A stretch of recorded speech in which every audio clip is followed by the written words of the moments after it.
Hello and welcome everyone. स्वागत है आपका मेरे official YouTube channel agriculture success point पर।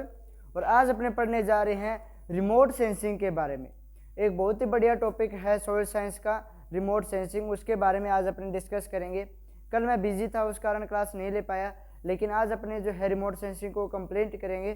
ठीक है, आज भी अपने लेट हो गए, 10 बजे वीडियो अपलोड हो जाती है, लेकिन आज थोड़ा सा लेट है, लेकिन अपने आज रिमोट सेंसिंग को करेंगे। रिमोट सेंसिंग टॉपिक को स्टार्ट करने से पहले यदि आप चैनल पर नए हैं तो चैनल को सब्सक्राइब करके बेल आइकन को जरूर दबा देना और वीडियो को लाइक जरूर कर देना। ठीक है, अपने रिमोट सेंसिंग के बारे में पढ़ने जा रहे हैं। उससे पहले मैं आपको कुछ 3 पॉइंट बताने जा रहा हूं जो इसके अंदर जो है फुल फॉर्म पूछी जाती है, बहुत इंपॉर्टेंट है। और इस चैप्टर को मैं आज की क्लास में इस टाइप से करा रहा हूं कि जो भी आपका जैसे AFO का भी मेंस एग्ज़ाम है 28 जनवरी को, तो उसके अंदर आपके जो क्वेश्चन आ सकते हैं वो करवाने जा रहा हूँ, क्योंकि ये जो है टॉपिक बहुत बड़ा है। ठीक है, थ्योरी के हिसाब से कराऊंगा तो बहुत ज़्यादा है, इसके अंदर कंपोनेंट प्रिंसिपल जो कि एग्ज़ाम वगैरह के अंदर नहीं आते हैं, लेकिन थ्योरी वालों के लिए इंपॉर्टेंट है। तो इसकी एक क्लास मैं और लेऊंगा जिसके अंदर मैं पूरी डिटेल के अंदर थ्योरी के अंदर कराऊंगा, लेकिन यहाँ पर कंपटीशन लेवल से कराने जा रहा हूँ। लेकिन फिर भी है, आप जो थ्योरी के क्लासेज लेते हैं उनके लिए भी इम्पोर्टेंट है, क्योंकि कुछ ऐसी चीज़ें हैं जो मैं थ्योरी के हिसाब से भी कराऊंगा। ठीक है, तो इसके अंदर सबसे पहले आती है एक फुल फॉर्म NRSC। ठीक है, NRSC की फुल फॉर्म क्या होती है? नेशनल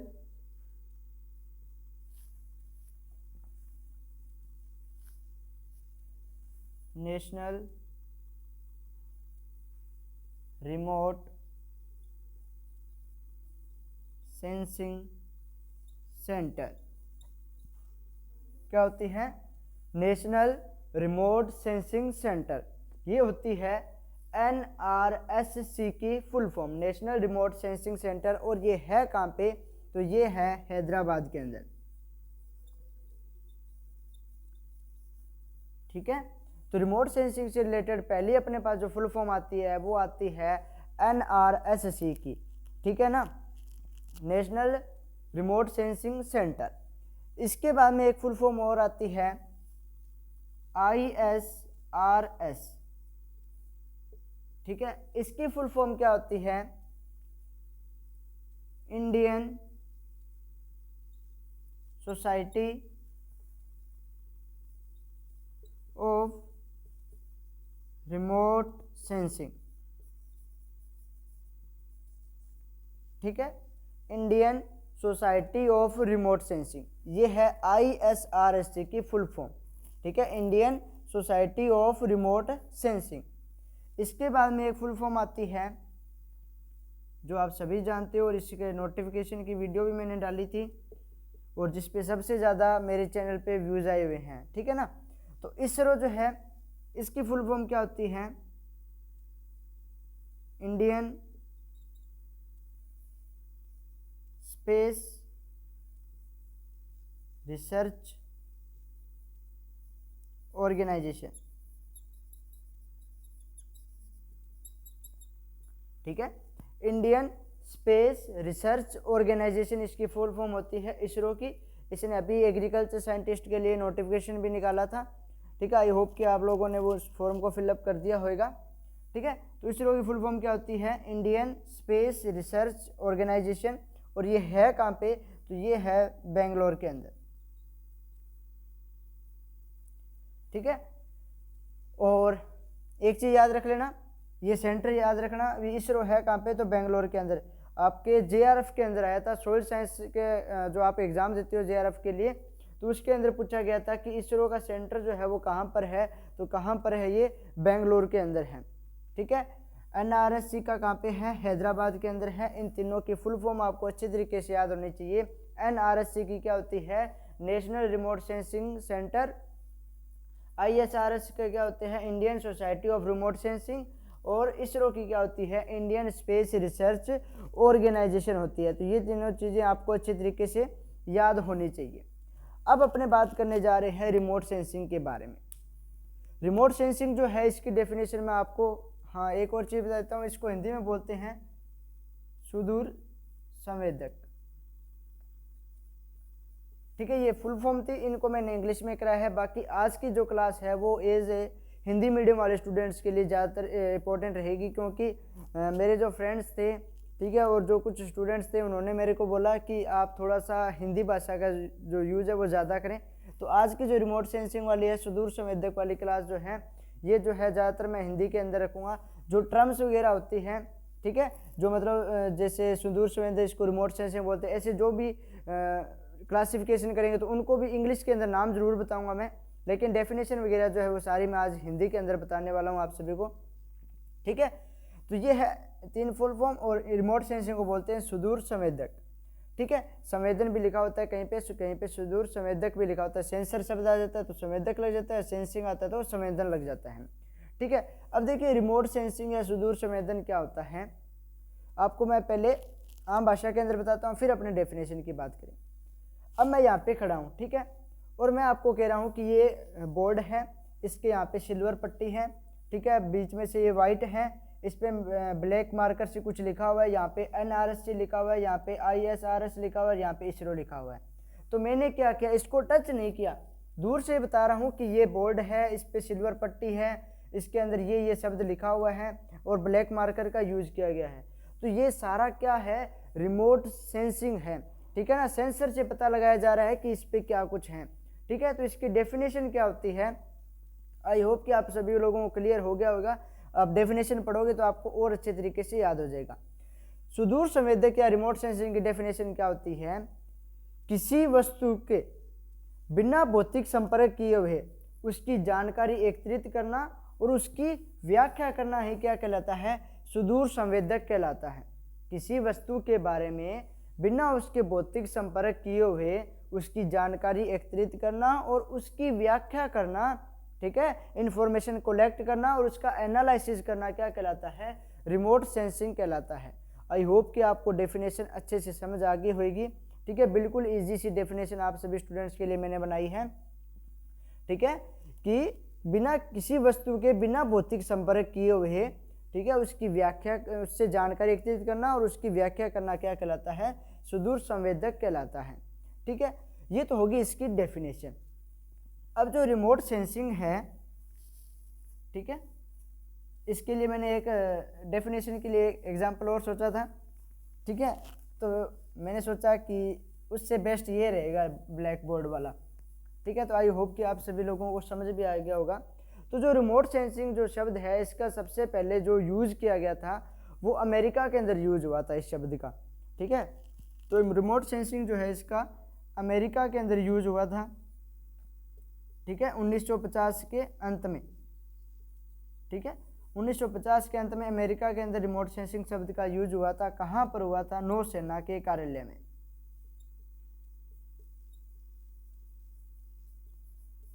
ठीक है, जो वहाँ की नौसेना का कार्यालय था उसके अंदर रिमोट सेंसिंग का पहली बार यूज हुआ था 1950 के अंत में।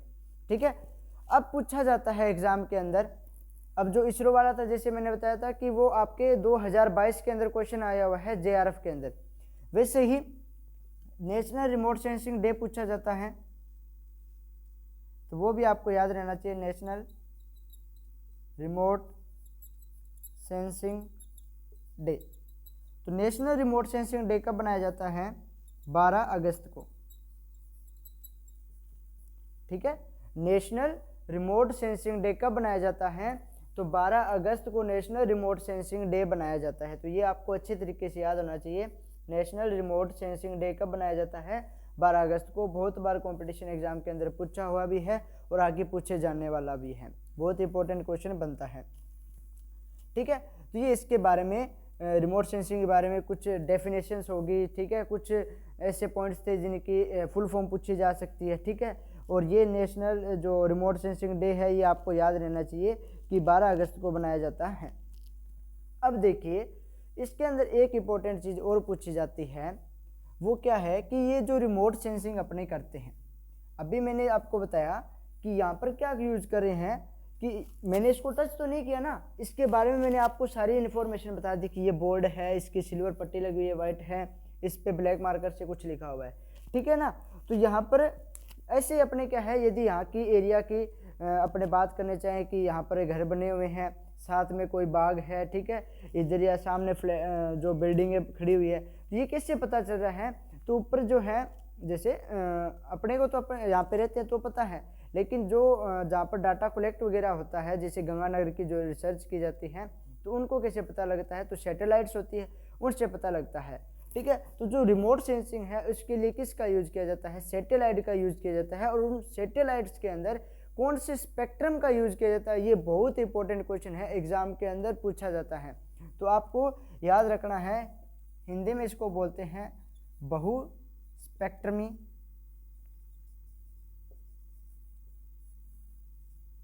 प्रतिबिंब। कौन से प्रतिबिंब का यूज किया जाता है, तो बहु स्पेक्ट्रमी प्रतिबिंब, इंग्लिश में बोलते हैं मल्टी स्पेक्ट्रम इमेज,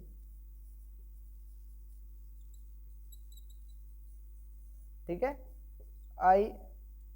MSI, ठीक है। MSI जो है इसकी फुल फॉर्म भी पूछ ली जाती है कई बार, ठीक है। और पूछ लिया जाता है कि जो रिमोट सेंसिंग के अंदर सैटेलाइट्स यूज होती है, ठीक है, उनके अंदर कौन से स्पेक्ट्रम का यूज किया जाता है, तो मल्टी स्पेक्ट्रम इमेज का यूज है वो किया जाता है। तो ये आपको याद रहना चाहिए। अब दो छोटी छोटी टर्म्स हैं उनके बारे में अपने पढ़ने जा रहे हैं, तो वो आपको इसी तरह रिमोट सेंसिंग की जब जैसे मैंने डेफिनेशन बताई उसी हिसाब से उनको बताऊंगा, ताकि आपके दिमाग में यही याद हो जाए, ठीक है। आपके दिमाग में जब ये छप जाएगा तो आपको दोबारा पढ़ने की भी जरूरत नहीं होगी। एक आती है मल्टी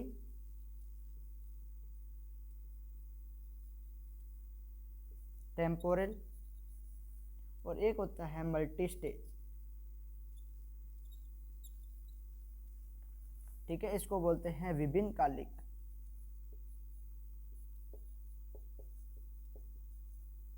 और इसको बोलते हैं विभिन्न अवस्था होगी, ठीक है।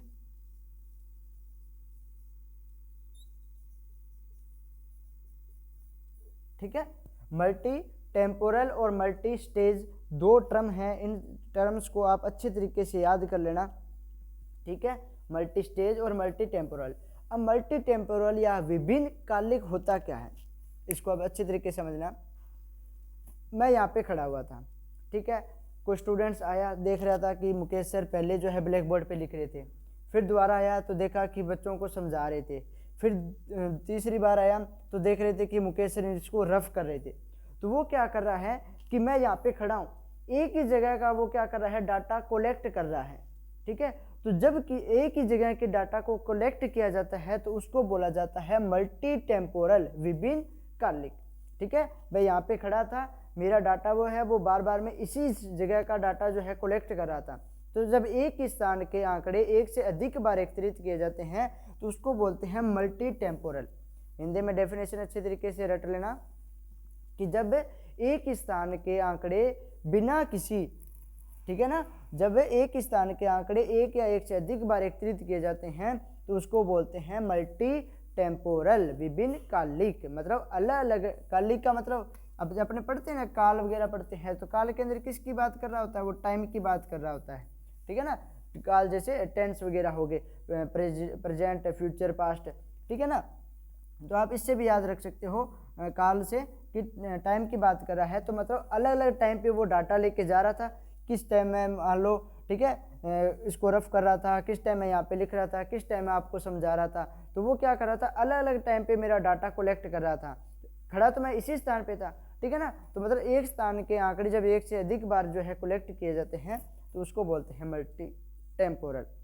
इसके बाद में आता है मल्टी स्टेज। मल्टी स्टेज को भी इसी टाइप से समझेंगे। मान लो मेरे पास कुछ स्टूडेंट्स मिलने आए हुए थे, ठीक है, मैं उनके साथ नीचे खड़ा हुआ था और उनको फ़ोन के अंदर कुछ जो है मैटर है या कुछ क्वेश्चंस बता रहा था, ठीक है, और सामने मान लो 6 मंजिला फ्लैट है, ठीक है। तो हम जो है फ़ोन के अंदर देख रहे थे, ठीक है ना, भी ये वाला क्वेश्चन इस एग्ज़ाम के अंदर आया हुआ है, ये वाला क्वेश्चन इस एग्ज़ाम में आया हुआ है, स्टूडेंट्स बता रहे हैं कि सर इसका आंसर ये है, ठीक है। तो मान लो मैं और कुछ स्टूडेंट्स खड़े हैं, 6 मंजिला सामने फ्लैट है। पहले वाले जो फ्लैट था उसको दिखाई दे रहा होगा कि सर किस बारे में बात कर रहे हैं, उसको सुनाई दे रहा है अच्छे से। सेकंड वाले मंजिल वाले को भी अच्छे से सुनाई देगा, थर्ड वाले को थोड़ा सा कम, फोर्थ वाले को उससे भी कम, फिफ्थ वाले को उससे कम और सिक्स्थ वाले को तो सुनाई भी नहीं देगा। ठीक है, तो इसका मतलब क्या हो गया कि अलग अलग स्टेज पे आंकड़े जो है कलेक्ट हो रहे हैं, वो क्या है, मल्टी स्टेज। ठीक है, स्टेज का मतलब हो गया अवस्था और मल्टी मतलब विभिन्न। ठीक है, तो अलग अलग स्टेज पे जो डाटा कलेक्ट होते हैं, मतलब पहले वाला तो कह रहा था कि सर ने ये बोला था, दूसरे वाले मंजिल वाले थोड़ा सा मिलता जुलता होगा, तीसरे वाले का तो है वो अलग होएगा, उसको सुनाई नहीं दे रहा होगा, तो वो क्या करेगा, अपनी तरफ से दो अलग जोड़ के बोलेगा यार सर शायद ये कह रहे थे। फिर फोर्थ वाला तो कहेगा नहीं ऐसा तो कुछ बोला ही नहीं था, कुछ ऐसा बोला था। ठीक है, तो मतलब अलग अलग स्टेज पे जो डाटा कलेक्ट किए जाते हैं एक किसी स्पेसिफिक डाटा के बारे में। मतलब मैं फ़ोन के अंदर क्वेश्चन बता रहा था, वो बच्चे किसी चीज़ का डाटा कलेक्ट कर रहे थे, तो वो क्वेश्चन जो थे उनके बारे में डाटा कलेक्ट कर रहे थे। ठीक है, तो एक जो समांतर आंकड़े हिंदी में बोला जाता है समांतर आंकड़े, जब ठीक है जब अलग अलग अवस्था से किसी डाटा के किसी वस्तु के बारे में ठीक है समांतर आंकड़े एकत्रित किए जाते हैं तो उसको बोलते हैं मल्टी स्टेज। ठीक है, तो ये आपको याद हो गया होगा, मल्टी टेम्पोरल और मल्टी स्टेज, अलग अलग स्टेज पे डाटा कलेक्ट हो रहे हैं तो मल्टी स्टेज, और एक स्थान के बारे में जब आप एक से अधिक बार आंकड़े इकट्ठे करते हैं तो मल्टी टेम्पोरल कहलाता है। इसके बाद में अपने नेक्स्ट बात करने जा रहे हैं इसके क्लासिफिकेशन की।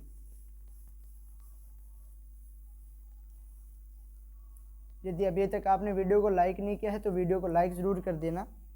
अब देखिए इसके बाद में आता है इसका क्लासिफिकेशन। बहुत सारे स्टूडेंट्स ने इसके दोनों क्लासिफिकेशन पढ़े हुए होंगे और बहुत सारे स्टूडेंट्स ने सिर्फ एक ही क्लासिफिकेशन पढ़ा होगा, एक्टिव और पैसिव वाला। ठीक है ना, तो मैं जो है आपको दोनों ही कराने वाला हूँ। पहला क्लासिफिकेशन है इसका based on source of energy.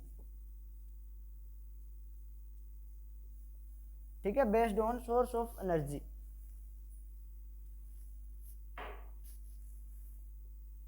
अब देखिए एनर्जी की बेस्ड पे इसको दो टाइप से बांटा हुआ है, वही एक्टिव और पैसिव, सक्रिय और निष्क्रिय। ठीक है ना, तो ये आपको अच्छे तरीके से याद होने चाहिए कि एनर्जी के बेस्ड पे कितने टाइप में बांटा हुआ है, तो दो टाइप में बांटा हुआ है। ठीक है, एक्टिव और पैसिव। अब एक्टिव और पैसिव जो है इसके अंदर आपको वैसे नाम से पता चल रहा है कि एक्टिव और पैसिव में के अंदर क्या है। एक्टिव के अंदर तो क्या होएगा, उसका एनर्जी देनी पड़ेगी। ठीक है, और पैसिव के अंदर क्या होता है, एनर्जी नहीं देनी पड़ती है। ठीक है, तो अपने पहले लिख लेते हैं एक्टिव रिमोट सेंसिंग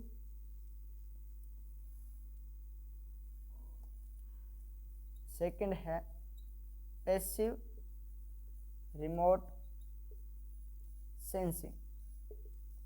इसको बोलते हैं सक्रिय सुदूर संवेदन और इसको बोलते हैं निष्क्रिय सुदूर संवेदन। ठीक है, सक्रिय एक्टिव मतलब सक्रिय सुदूर संवेदन और पैसिव मतलब निष्क्रिय सुदूर संवेदन।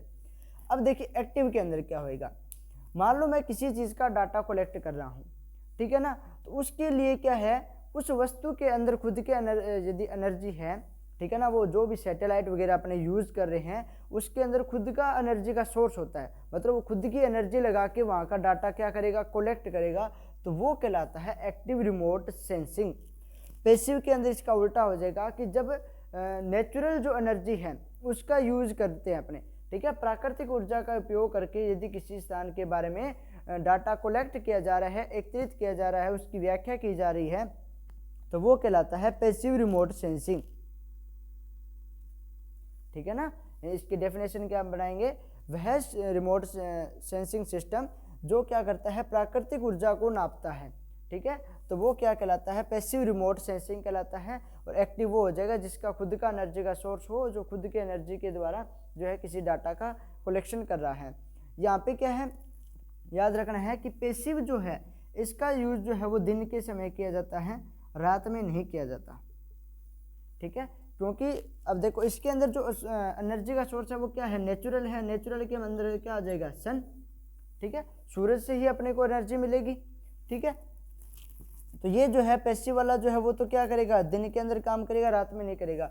ये जो है एक्टिव वाला, इसके पास तो खुद का एनर्जी का सोर्स है, तो ये दिन में भी कर सकता है और रात में भी जो है कर सकता है। तो बहुत बार एग्जाम के अंदर पूछा हुआ है कि यदि आपने नेचुरल एनर्जी को मेजरमेंट करना है तो आप कौन सा रिमोट सेंसिंग यूज करोगे, तो पैसिव रिमोट सेंसिंग। और यदि आपने खुद का उसका एनर्जी का सोर्स होता है तो उसको क्या बोलते हैं, एक्टिव रिमोट सेंसिंग बोलते हैं। पहला क्लासिफिकेशन ये था, बहुत बारे बच्चों ने पढ़ा हुआ भी है। और यदि आपको इसके नोट्स चाहिए, ठीक है ना, इस चैप्टर के, तो आप मेरे को कमेंट बॉक्स में बता देना। तो मैं क्या करूँगा, एक टेलीग्राम चैनल बना दूंगा एग्रीकल्चर सक्सेस पॉइंट के नाम से, तो उसके अंदर मैं जो इसकी PDF सेंड कर दिया करूँगा, जो भी अपने टॉपिक पढ़ा करेंगे उसके। और प्लस जो है अभी AFO के लिए जो क्वेश्चन सीरीज की क्लास लेके आ रहा हूँ उसकी PDF भी मैं उसके अंदर डाल दूंगा। तो आप मेरे को एक बार कमेंट में बता देना कि यदि आपको इसके नोट्स चाहिए तो आप टेलीग्राम लिख देना, ताकि मैं उसका एक ग्रुप बना दूँ, ठीक है। तो ये हो गया एक्टिव रिमोट सेंसिंग और पैसिव। इनकी डेफिनेशन लिखने वाले नहीं है, बस समझाना ज़रूरी था, ताकि एग्जाम के अंदर आप जब डेफिनेशन देखो तो आपको पता लग जाए कि हाँ एक्टिव की बात कर रहा है या पैसिव की। अब नेक्स्ट जो है वो सबसे इंपॉर्टेंट है, पैसिव वाला।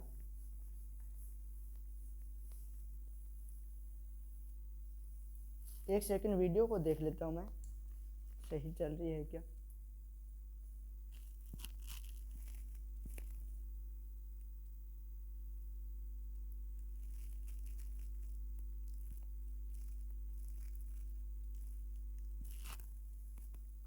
ठीक है, नेक्स्ट आता है विद्युत चुंबकीय वर्णक्रम के अनुसार।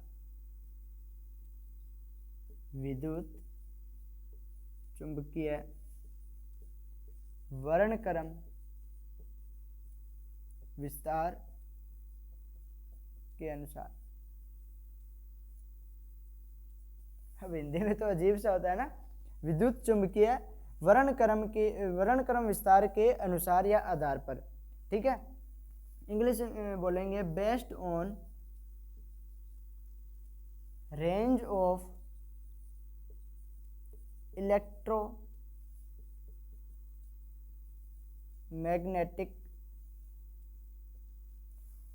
ठीक है, based on range of electromagnetic energy.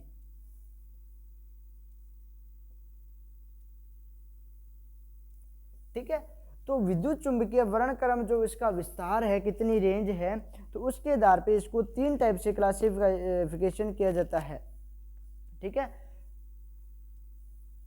Electromagnetic energy, एक मिनट देखने दीजिए इसके इंग्लिश में कन्फर्म। विद्युत चुंबकीय इलेक्ट्रो वर्णक्रम, अच्छा वर्णक्रम स्पेक्ट्रम होता है, तभी मैं सोचूं मेरे को अजीब लग रहा है कि मैंने कुछ गलत किया है। यहाँ पे स्पेक्ट्रम लिख लीजिएगा इंग्लिश मीडियम वाले, ठीक है, based on range of electromagnetic spectrum, ठीक है। इसके बेस्ड पे इसको 3 टाइप से क्लासिफाई किया जाता है। उसके अंदर मैं आपको उसका एक एक तो यूज बता दूंगा, प्लस उसका क्या है, आपको उसकी रेंज याद रखनी होती है। इसके अंदर रेंज की बात कर रहे हैं ना, विद्युत चुंबकीय वर्णक्रम विस्तार के अनुसार, मतलब इसकी रेंज कितनी है, ठीक है, इलेक्ट्रोमैग्नेटिक जो स्पेक्ट्रम है उसकी रेंज कितनी है, उसके बेस पे तो आपको इसके अंदर रेंज याद रखनी होगी। 3 टाइप का होता है। पहला आता है ऑप्टिकल रिमोट सेंसिंग, ठीक है। सेकंड आता है थर्मल रिमोट सेंसिंग, और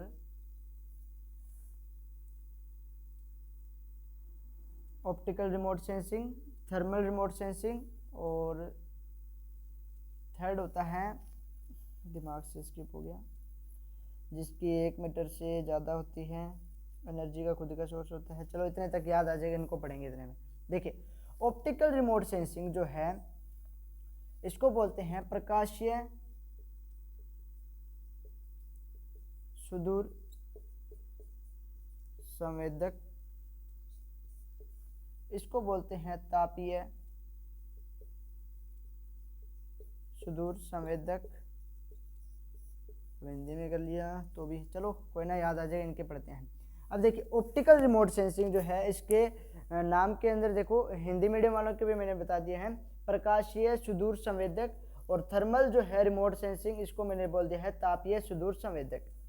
अब इनके अंदर रेंज याद रखनी है। अब तो जो ऑप्टिकल वाला है उसकी रेंज कितनी होगी, उसकी रेंज होगी 300 से लेके 3000, 300 से लेके 3000 नैनोमीटर, ठीक है। नैनोमीटर के अंदर डाटा है, ये भी याद रखना, कहाँ पर मैं mm के अंदर लिखा रहा हूँ और कहाँ पर नैनोमीटर में। तो यहाँ पे जो ऑप्टिकल वाला है इसके अंदर नैनोमीटर के अंदर आता है, nm के अंदर। तो इसके जो रेंज होती है वो होती है 300 से 3000 नैनोमीटर होती है। ठीक है, कितनी होती है? 300 से 3000 नैनोमीटर होती है।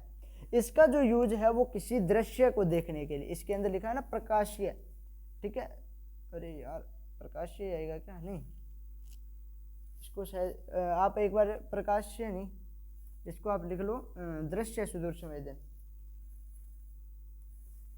क्योंकि इसका कहीं पे प्रकाशीय लिखा हुआ और कहीं पे दृश्य लिखा हुआ है। तो मैं आपको कंफर्म करके बता दूंगा, मेरे हिसाब से दृश्य सुदूर संवेदक ये भी सही है, हाँ ये भी सही है। ठीक है, तो किसी दृश्य को देखना है आपने, जैसे मान लो आप चाहते हो कि हम गंगानगर की इमेज देखें, जब आप गूगल पे सर्च करते हो तो आपको पूरी गंगानगर की वो इमेज दिखा देगा। ठीक है, तो जब आपने किसी एरिया के दृश्य को देखना होता है तब आप किसका यूज करते हो? ऑप्टिकल रिमोट सेंसिंग का यूज करते हो। और इसका एक यूज भी बता दिए किसके लिए, दृश्य, किसी स्थान के दृश्य का आपने देखना है तो उसके लिए आप ऑप्टिकल रिमोट सेंसिंग। और ये कितने पे वर्क करता है? ये जो है 300 से लेके 3000 नैनोमीटर की जो विकिरण होती है उसको जो है मेजरमेंट करता है। उसके बाद में आता है थर्मल। थर्मल जो रिमोट सेंसिंग है, तापीय जो सुदूर संवेदक है, ये करता है सर 3000 से लेके 5000 और 8000 से लेके 14000 नैनोमीटर। ये भी नैनोमीटर में है, ये भी नैनोमीटर में है। तो 3000 से 5000 की जो रेडिएशन होएगी और 8000 से 14000 की जो विकिरण है, तरंग है, वेव है, उसको जो मेजरमेंट करना है तो उसके लिए आप किसका यूज करोगे? थर्मल रिमोट सेंसिंग का यूज करोगे, तापीय सुदूर संवेदन का। अब इसका यूज कहाँ पर होता है? तो थर्मल रिमोट सेंसिंग का यूज होता है जहाँ पर आग लग जाती है वहाँ पर इसका यूज किया जाता है। ठीक है, तो आपसे पूछा जाए जहाँ पर तापीय प्रदूषण हो या आग लगने पर कौन से रिमोट सेंसिंग का यूज किया जाता है, तो हिंदी मीडियम वालों को तो नाम में लिखा हुआ है तापीय, और इंग्लिश मीडियम वालों को भी पता है कि थर्मल का मतलब क्या होता है? टेम्परेचर ज़्यादा होना।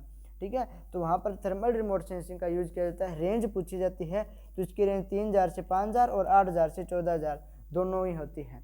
ठीक है, तो जहाँ पर मतलब छोटा एरिया, छोटी वेवलेंथ है वहाँ पे 3000 से 5000, और जहाँ पर जो है तरंग दैर्ध्य ज़्यादा है वहाँ पर 8000 से 14000 नैनोमीटर की जो तरंग दैर्ध्य है उसको भी ये मेजर करता है। थर्ड आता है आपका माइक्रोवेव, हाँ याद आ गया, माइक्रोवेव रिमोट सेंसिंग। ठीक है, हिंदी में बोलते हैं सूक्ष्म तरंग सुदूर संवेदक।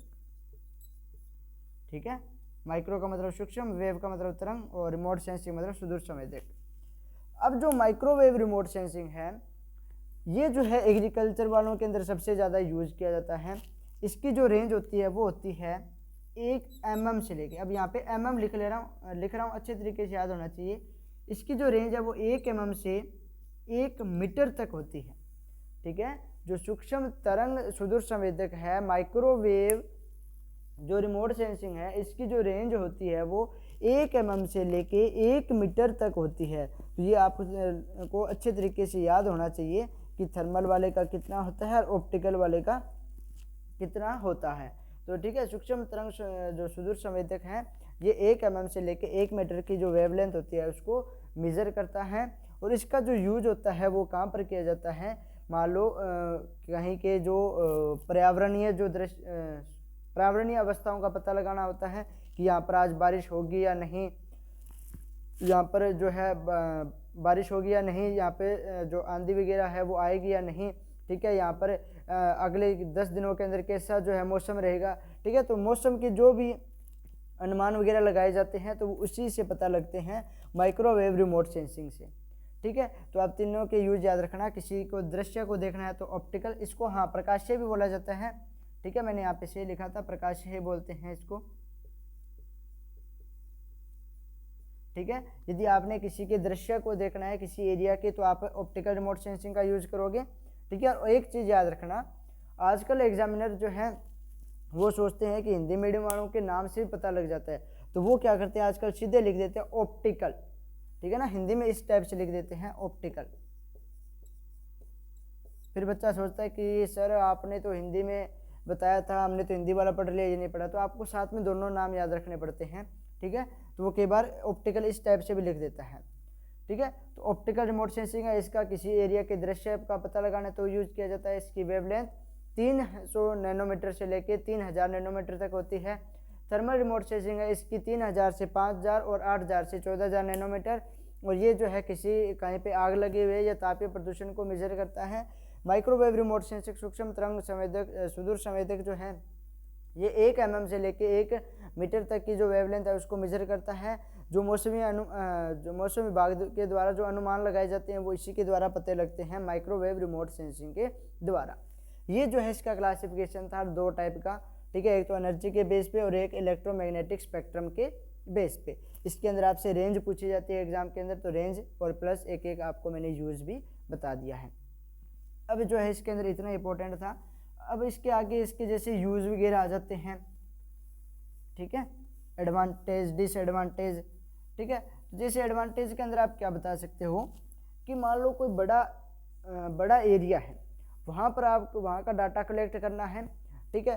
तो आप जो है यदि अपने डायरेक्ट देखें कि यहाँ पे टेम्परेचर कितना अलग अलग जगह से सैंपल लेके मेजर करें, तो ये मतलब एक बहुत बड़ा स्केल हो जाता है, ठीक है। उसको मेजर करना मुश्किल होता है, लेकिन रिमोट सेंसिंग के द्वारा अपने वहाँ के डाटा को आसानी से कलेक्ट कर सकते हैं। सेकंड जो आता है इसका बेनिफिट ये है कि जैसे आपने सोयल साइंस के अंदर पढ़ा होगा, मैंने भी पढ़ाया होगा आपको सोयल टेस्ट, ठीक है। तो मृदा का जब परीक्षण करते हैं तो उसके लिए भी रिमोट सेंसिंग का यूज़ किया जाता है। आपने बड़े एरिया का करना है तो रिमोट सेंसिंग के द्वारा वहाँ के मृदा का परीक्षण किया जा सकता है, ठीक है। डिसएडवांटेज में इसके क्या है, आपको एक पॉइंट याद रखना होगा। डिसएडवांटेज में वो एग्जाम के अंदर पूछा भी जाता है कि रिमोट सेंसिंग के अंदर कितने % जो है त्रुटि को वर्गीकृत नहीं किया जाता है, तो 10%, ठीक है। ये माना जाता है कि इसके अंदर 10% तो त्रुटि है, मतलब डायरेक्ट जो है डाटा जो है अपने को मिला है वो जो है बिल्कुल सही नहीं है, उसके अंदर 10% तक की जो है त्रुटि हो सकती है, ठीक है, मिस्टेक हो सकती है। तो क्योंकि ये क्या होता है, कैलकुलेशन बेस्ड होता है सारा डाटा, तो इसके अंदर 10% तक की जो है वो त्रुटि देखी गई है, और ये मानते हैं कि इसके अंदर 10% की त्रुटि आ भी सकती है। अब इसके बाद में है इसका अपने तो एग्रीकल्चर वाले हैं, तो एग्रीकल्चर में देखते हैं इसका यूज़ क्या है एग्रीकल्चर के अंदर। तो एक तो अपने फसल उत्पादन जो होता है, क्रॉप प्रोडक्शन जो होता है, उसका अनुमान लगा सकते हैं किसी एरिया के अंदर कि कितना इस फसल का उत्पादन होएगा, ठीक है। अपने फसल का अनुमान लगा सकते हैं कि इस एरिया के अंदर कौन सी फसल लगानी चाहिए, ठीक है। अपने मृदा परीक्षण कर सकते हैं, ठीक है। इसके अलावा अपने सोइल मैपिंग भी कर सकते हैं, मानचित्रण भी तैयार कर सकते हैं, मृदा मानचित्रण, ठीक है। मृदा मानचित्रण भी बना सकते हैं वहाँ का, ठीक है। मैप भी बना सकते हैं, हिंदी में बोलते हैं, इंग्लिश में बोलते हैं, सोइल मैपिंग भी कर सकते हैं, ठीक है। वहाँ पर मृदा नमी का अनुमान लगाया जा सकता है, ठीक है। वहाँ पे नमी कितनी है, टेम्परेचर का पता लगाया जा सकता है, तापमान का, ठीक है। वहाँ पर आने वाली जो वेदरिंग इफेक्ट जो होते हैं उनको पता लगाया जा सकता है, ठीक है। और मौसम का पूर्वानुमान लगा सकते हैं ताकि अपने क्रॉप प्रोडक्शन अच्छा हो। तो ये एग्रीकल्चर के अंदर रिमोट सेंसिंग का यूज होता है। इसके बाद में मैं बीच बीच में जैसे शब्द का नाम ले रहा था, किसका, इसका हिंदी में इसको बोलते हैं उपग्रह, सैटेलाइट, ठीक है। अब जो सैटेलाइट होता है वो क्या होता है, या उपग्रह, तो सैटेलाइट जो है वो ऐसे प्लेटफॉर्म होते हैं जहाँ से क्या है, जो सेंसर होते हैं उनको संचालित किया जाता है, ऑपरेट किया जाता है, वो क्या कहलाते हैं, सैटेलाइट कहलाते हैं। तो आपसे एग्जाम के अंदर डेफिनेशन देके आपसे पूछा जा सकता है कि ये क्या है, ठीक है। तो आपको कहीं पर ऐसी डेफिनेशन दिखाई दे कि जो क्या करती हो, सेंसर को ऑपरेट करती हो, ठीक है, संचालित करती हो, तो वो क्या होते हैं, सैटेलाइट होते हैं। तो सैटेलाइट ऐसे उपग्रह हैं जो क्या करते हैं, जो सेंसर होते हैं उसको संचालित करते हैं। ये हो जाएगी सैटेलाइट की डेफिनेशन। इसके अलावा एक जो क्वेश्चन और है यहाँ से मैं आपको बताने वाला हूँ, 2022 के अंदर ही पूछा गया था।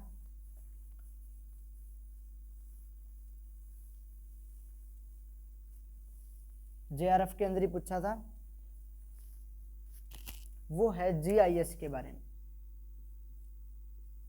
ठीक है, ये भी इसकी डेफिनेशन वगैरह अपने पढ़ लेते हैं और इसके कंपोनेंट पढ़ लेते हैं जहाँ से एग्जाम के अंदर क्वेश्चन आता है।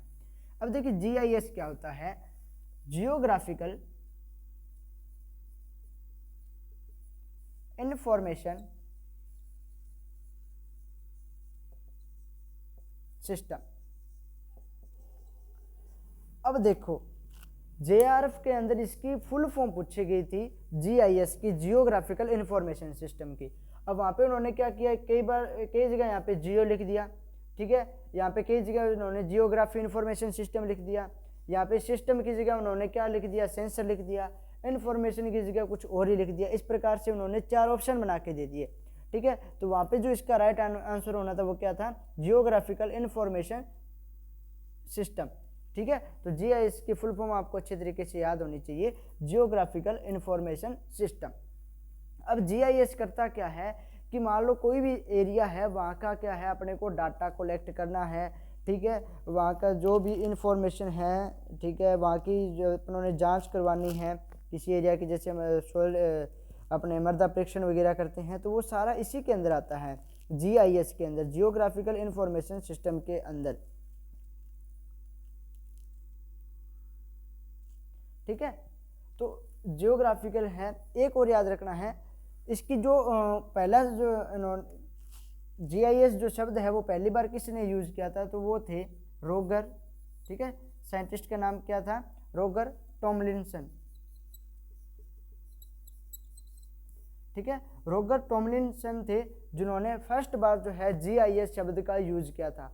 तो बहुत बार एग्जाम के अंदर पूछ लिया जाता है कि GIS शब्द का यूज सबसे पहली बार किसने किया था, तो रोगर टॉमलिंसन ने किया था।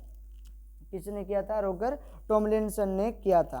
तो ये आपको अच्छे तरीके से होना चाहिए याद, ठीक है। अब देखिए हिंदी मीडियम वालों को इसकी डेफिनेशन बता देता हूँ।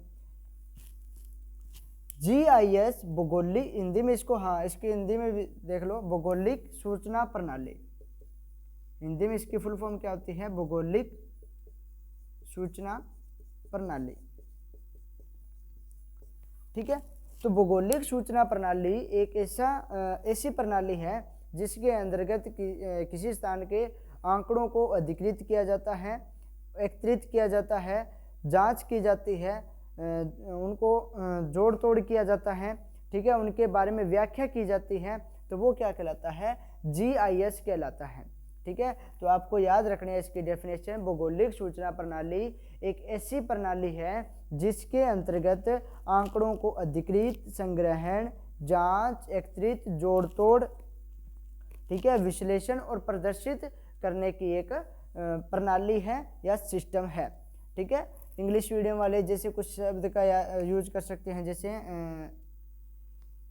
कलेक्ट करना, ठीक है, संग्रहण करना, कलेक्ट हो गया, ठीक है, उसका एनालिसिस करना, ठीक है, उसको डिस्प्ले करना, प्रदर्शित करना, ठीक है, और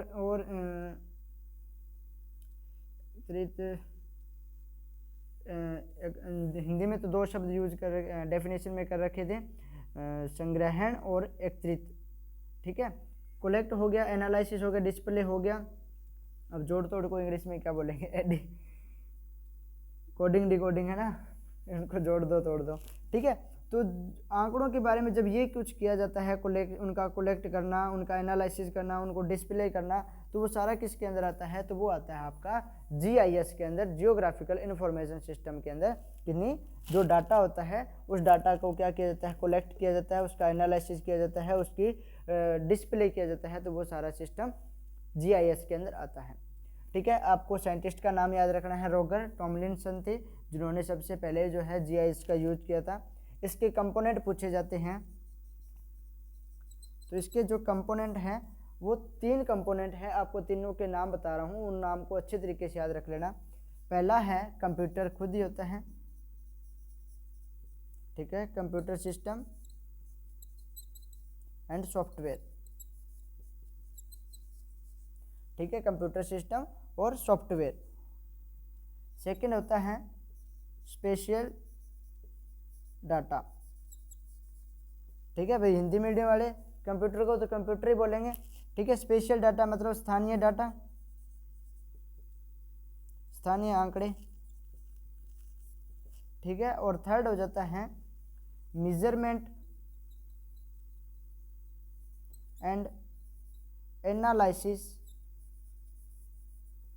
ऑफ डाटा, आंकड़ों का निर्धारण करना और उनकी व्याख्या करना क्या कहलाता है, क्या है इसकी कंपोनेंट है। तो तीन है, एक तो कंप्यूटर, एक स्थानीय आंकड़े और एक डाटा का, आंकड़ों का मेजरमेंट मतलब उनका निर्धारण करना और उनकी व्याख्या करना, ठीक है। तो ये तीन कंपोनेंट एग्जाम के अंदर पूछ ले जाते हैं कि which of the following is a component of GIS. इनमें से या तो ये तीनों देखें और ऑल ऑफ द अबव दे देंगे, या इन तीनों में से कोई एक आपको चीज़ दे दी जाएगी। और सबसे ज़्यादा स्टूडेंट से गलती होती है कि वो इस चीज़ को नहीं पढ़ते हैं। तो कई बार अपने देखते हैं कि यार ये ऐसा लिखा है measurement and analysis of data, तो ये तो कोई कंपोनेंट हो नहीं सकता, तो वो इसको क्या है गलत कर देते हैं, ठीक है। तो आपको ये तीन जो है इसके कंपोनेंट याद होने चाहिए, बहुत इंपॉर्टेंट है। तो ये अपना जो है आज का टॉपिक था, रिमोट सेंसिंग एंड जीआईएस के बारे में। ये आपको 3-4 बातें, इसकी डेफिनेशन, किसने इसको पहली बार यूज़ किया, इसकी फुल फॉर्म और इसके कंपोनेंट, बस इतना इंपॉर्टेंट है। बाकी देखो एडवांटेज डिसएडवांटेज तो वही रहनी है, ठीक है, जो आपके कंपटीशन लेवल के अंदर नहीं पूछी जाती है। थ्योरी वालों के लिए एक क्लास मैं लेके आऊँगा जिसके अंदर इसको बढ़िया तरीके से थ्योरी टाइप भी करवाऊँगा, ठीक है। लेकिन आज वाली भी थी, उसके अंदर कुछ थ्योरी भी मिक्स थी और कंपटीशन लेवल वालों के लिए सबसे इंपॉर्टेंट क्लास थी। तो आई होप कि आप सभी लोगों को समझ आया होगा। यदि इसकी पीडीएफ वगैरह चाहिए या अभी 1-2 दिनों के अंदर, जैसे मैं IBPS AFO की जो मेंस की है क्वेश्चन पेपर की क्लास लेने वाला हूँ, उसकी पीडीएफ चाहिए तो आप मेरे को बता देना, मैं आपका एक टेलीग्राम ग्रुप बना दूँगा, ठीक है, चैनल बना दूँगा जिसके अंदर आप जो है उस पीडीएफ को ले पाएंगे। मैंने लगभग 2017 तक के क्वेश्चन अभी कलेक्ट किए हैं, अभी 3-4 सालों के क्वेश्चन जो है कलेक्ट करने वाले पड़े हैं। तो लगभग परसों तक जो है आपकी क्लास लेऊंगा मैं मेंस की, ठीक है। IBPS AFO मेंस के अंदर जितने भी सोशल साइंस के पिछले 4-5 सालों के अंदर क्वेश्चन आए हुए हैं, वो सारे क्वेश्चन मैं आपको कराने वाला हूँ। इसलिए ज़्यादा से ज़्यादा स्टूडेंट्स को इस प्लेटफॉर्म से जोड़िएगा और यहाँ पर आपको बेहतरीन से बेहतरीन कंटेंट मिलने वाला है। क्लास कैसी लगी कमेंट बॉक्स में ज़रूर बताना और वीडियो को लाइक कर देना। Thank you.